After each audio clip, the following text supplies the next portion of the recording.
ইরানকে হুঁশিয়ারি ট্রাম্পের, পারমাণবিক শক্তি বৃদ্ধি নিয়ে নতুন নিষেধাজ্ঞা। নতুন করে চাপ বাড়াচ্ছে আমেরিকা। পারমাণবিক শক্তি বৃদ্ধির অভিযোগে ইরানকে সরাসরি হুঁশিয়ারি দিয়েছেন আমেরিকার প্রেসিডেন্ট ডোনাল্ড ট্রাম্প। তিনি স্পষ্ট জানিয়েছেন, যদি ইরান পারমাণবিক অস্ত্রের দিকে এগোয় তবে তাদের উপর আরো কঠোর নিষেধাজ্ঞা আরোপ করা হবে। পাশাপাশি তিনি হুঁশিয়ার করে বলেন, যদি ইরান তাকে হত্যার চেষ্টা করে তাহলে তারা ধ্বংস হয়ে যাবে।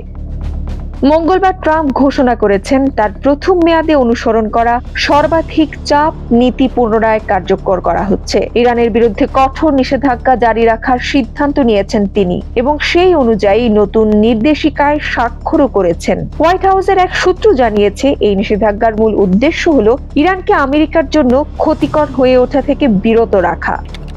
ইরানের পারমাণবিক কর্মসূচি ও আন্তর্জাতিক প্রতিক্রিয়া। গত বছরের শেষের দিকে জাতিসংঘের পরমাণু নজরদারি সংস্থা international atomic energy agency IAEA এর এক প্রতিবেদনে উঠে আসে যে ইরান 60% বিশুদ্ধ ইউরেনিয়াম সংগ্রহ করেছে। এরপরেই বিশ্বের শক্তিধর দেশগুলোর মধ্যে উদ্বেগ বাড়ে। জাতিসংঘের নিরাপত্তা পরিষদে খোলা চিঠি।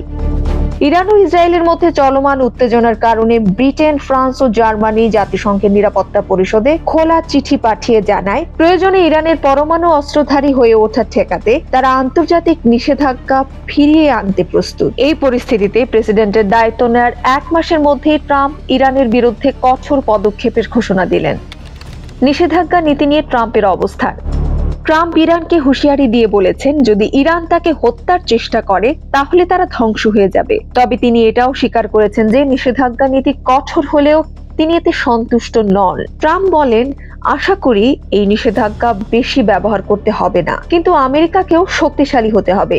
একই সঙ্গে তিনি ইরানের সঙ্গে নতুন চুক্তির সম্ভাবনার কথাও বলেছেন। 2015 সালে তৎকালীন মার্কিন প্রেসিডেন্ট বারাক ওবামার আমলে ইরানের সঙ্গে 6টি শক্তিধর রাষ্ট্র ব্রিটেন, ফ্রান্স, রাশিয়া, জার্মানি, চীন ও আমেরিকা একটি পরমাণু নিরস্ত্রীকরণ চুক্তি করেছিল।